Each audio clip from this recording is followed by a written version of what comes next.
স্বাগত দীপ্ত সংবাদের সাথে আছে আমি কাজী আসিফুজ্জামান। ক্ষমতাসীন বিএনপি সরকার তাদের নির্বাচনী ইশতেহারের অংশ হিসেবে ফ্যামিলি কার্ড চালু করতে যাচ্ছে। রাজধানীর বনানীতে কিছুক্ষণের মধ্যেই এই কর্মসূচির পরীক্ষামূলক কাজের অংশ হিসেবে পাইলটিং প্রকল্প উদ্বোধন করবেন প্রধানমন্ত্রী তারেক রহমান। 14টি স্থানে প্রকল্পের কাজ হবে। এলাকাগুলো হচ্ছে রাজধানীর কড়াইল বস্তি, ভাসানটেক বাগানবাড়ি বস্তি, রাজবাড়ির পাংশা, চট্টগ্রামের পটিয়া, ব্রাহ্মণবাড়িয়ার বাঞ্ছারামপুর, বান্দরবানের লামা, খুলনার খালিশপুর, ভোলার চর ফ্যাশন, সুনামগঞ্জের দিরাই, কিশোরগঞ্জের ভৈরব, বগুড়া সদর, নাটোরের লালপুর, ঠাকুরগাঁও সদর এবং দিনাজপুরের নবাবগঞ্জ। নারী ও শিশু শিক্ষা, তথ্য প্রযুক্তি, অর্থ পরিকল্পনা সহ মোট 14টি মন্ত্রণালয় কর্মসূচি বাস্তবায়নে সরাসরি যুক্ত থাকবে। পরিবারে থাকা মা অথবা নারী প্রধানের নামে এই কার্ড ইস্যু করবে সরকার। কার্ডের মালিকের বয়স 18 বছরের বেশি হতে হবে। তথ্য সংগ্রহ করার পরে তাকে যাচাই করা সম্ভব। ফ্যামিলি কার্ডের বিষয়ে জানাতে বগুড়া থেকে যুক্ত আছেন সহকর্মী ববিন রহমান। ববিন, বগুড়ায় প্রাথমিকভাবে কতজন ফ্যামিলি কার্ড পাচ্ছেন আর তাদের প্রতিক্রিয়া কি আমাদের জানাবেন? প্রাথমিক পর্যায়ে নাও পারেন, কিন্তু আমার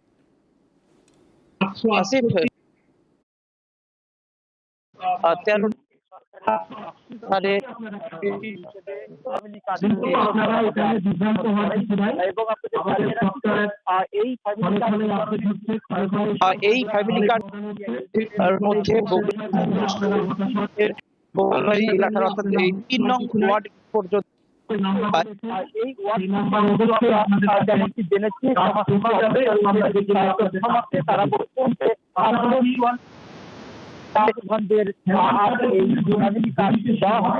এবং যে অংশগ্রহণ আপনার ক্যামেরার এখন পর্যন্ত বগুড়া জেলা উদ্বোধনের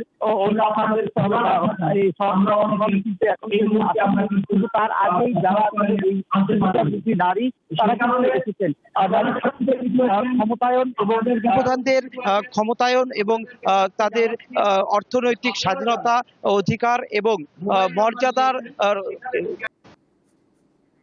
সরকার আসলে ইশতেহারে নারীদের ফ্যামিলি কার্ড দেওয়া হবে এবং এই ফ্যামিলি কার্ডের যে অর্থনীতি আসলে নারীদের অর্থনৈতিক স্বাধীনতা রক্ষা করবে এই প্রতিশ্রুতি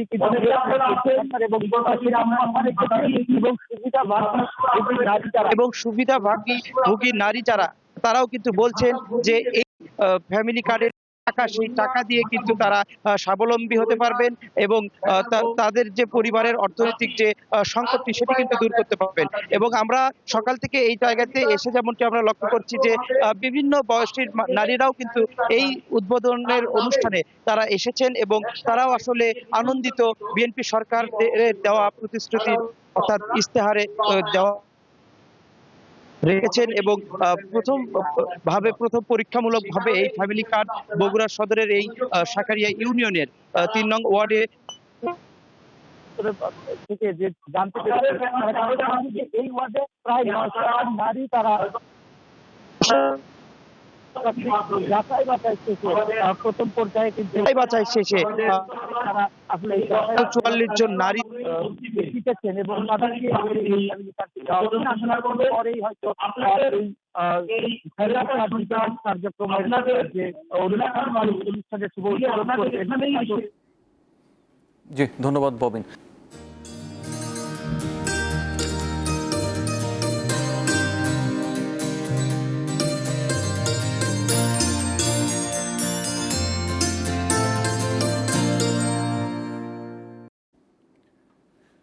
শেষ সময় ঘনিয়ে আসার সাথে সাথে জমে উঠতে শুরু করেছে অমর একুশে বই মেলা। মেলার দিন যতই কমছে ততই বাড়ছে পাঠকের উপস্থিতি আর বই বিক্রি। এতে কিছুটা স্বস্তির আলো দেখছেন প্রকাশকরা। এবারের বইমেলায় শুরু থেকেই ভিড় ছিল তুলনামূলক কম, তবে শেষ সময়ে বেড়েছে বইপ্রেমীদের আগ্রহ। বিভিন্ন স্টলে ঘুরে ঘুরে বই দেখছেন তারা, পছন্দের বইটি সংগ্রহ করছেন নিশ্চিন্তে। কেউ কিনছেন নতুন প্রকাশিত উপন্যাস, গল্প কিংবা কবিতার বই, আবার কেউ খুঁজছেন অনুবাদ, গবেষণা বা সমসাময়িক নানা বিষয়ের বই। আমি সারা বছরই মোটামুটি বই কিনি, তারপরে বইমেলা আসার কারণ হচ্ছে একটু দেখে টেখে কেনা যায়। সাধারণত দেখা যায় মৌলিক বই এবং কিছু অনুবাদ, আসলে থ্রিলার বইগুলো একটু বেশি কেনা হয় কারণ ওটা পড়তে সহজ হয়। বাচ্চাদের জন্য বই নিয়েছি, বাচ্চাদের রূপকথার গল্প, হ্যাঁ, তারপর ওদের ছোট গল্প। আসলে রমজানের জন্য এবার খুব একটা আশা হয়নি, তো শেষ মুহূর্তে নিলাম 2টা বই। প্রকাশকরা বলছেন মেলার শেষ দিকে বেড়েছে বিক্রি, পাঠকদের উপস্থিতি বাড়ায় স্টলগুলোতে কিছুটা প্রাণ ফিরেছে। যে এই বইমেলায় ভিড় না থাকলেও পাঠক কিন্তু আছেন, প্রতিদিনই আমাদের বইয়ের বিক্রি বাড়ছে। সেটা ঠিক মানুষের জনসমাগম দিয়ে আসলে আপনি সেটা বিবেচনা করা যাবে না। গত শুক্রবার থেকে আমাদের বিক্রিটা ভালো হইতেছে, আজকে পর্যন্ত বিক্রি ভালো আছে। আমাদের নতুন বই এখন 70টার উপরে আসছে, নতুন পুরাতন মিলিয়ে সব বইগুলো বিক্রি হইতেছে। তাদের আশা মেলার শেষ কদিন বইপ্রেমীদের উপস্থিতি আরও বাড়বে। জহুরুল মোহসান, দীপ্ত সংবাদ, ঢাকা। রেশনিং পদ্ধতিতে চলছে যানবাহনে জ্বালানি তেল বিক্রি। এতে আজও বিভিন্ন ফিলিং স্টেশনে গাড়ি দীর্ঘ সারি দেখা গেছে। এ বিষয়ে জানাতে রাজধানীর বিজয় সরণি এলাকা থেকে যুক্ত আছেন সহকর্মী দিলশাদ আনি। অ্যানি, পাম্পগুলোয় দীর্ঘ লাইনের কারণে প্রতিনিয়ত নানা গোলযোগ তৈরি হচ্ছে, এ নিয়ে চালকরা কি বলছেন?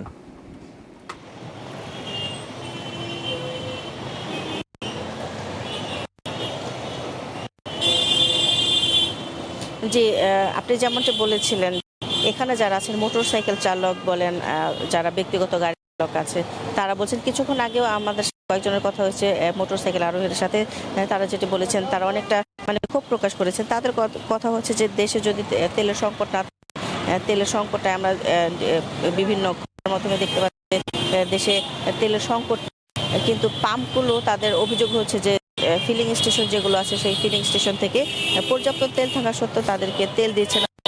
এক জায়গায় থেকে আরেক জায়গায় যেতে হচ্ছে, এক ফিলিং স্টেশন থেকে আরেক ফিলিং স্টেশনে যেতে হচ্ছে তাদের তেল নেওয়ার জন্য। তাদের অভিযোগ সবগুলো বেশিরভাগ যে ফিলিং স্টেশন যেগুলো আছে সেই ফিলিং স্টেশনগুলো তাদেরকে তেল দিচ্ছে না। তারা বলছেন যে আসলে ফিলিং স্টেশনের দিকে যে বর্তমান সরকার আছে, সরকারের একটা মনিটরিং করার দরকার।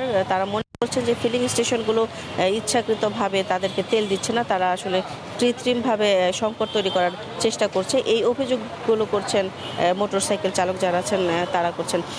আর এই মুহূর্তে আমি আছি বিজয় সরণির ট্রাস্ট ফিলিং স্টেশনে। এখানে আপনারা দেখতে পাচ্ছেন যে পাশাপাশি দুটো ফিলিং স্টেশন আছে, যেখানে ব্যক্তিগত গাড়ি এবং আরেক লাইনে মোটরসাইকেল যারা আছেন তাদেরকে তেল সরবরাহ করা হচ্ছে।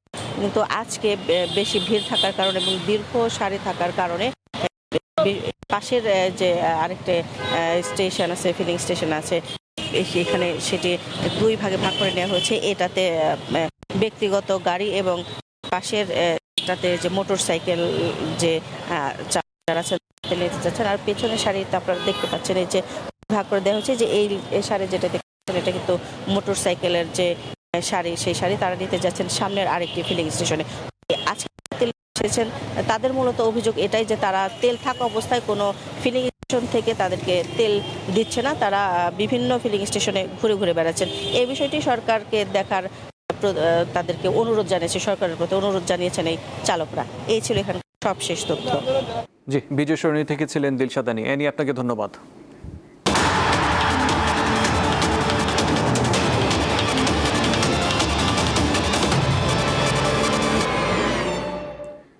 নারী এশিয়ান কাপ শেষ, দেশের উদ্দেশ্যে রওনা হয়েছে বাংলাদেশ নারী ফুটবল দল।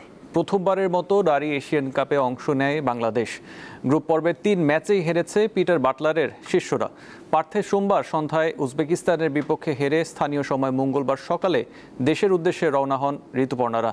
থাই এয়ারওয়েজের একটি উড়োজাহাজে ফিরছে লাল সবুজের প্রতিনিধিরা। ব্যাংককে কয়েক ঘন্টা যাত্রা বিরতি রয়েছে। বাংলাদেশ সময় মধ্যরাতে ঢাকায় পৌঁছানোর কথা রয়েছে আফিদাদের।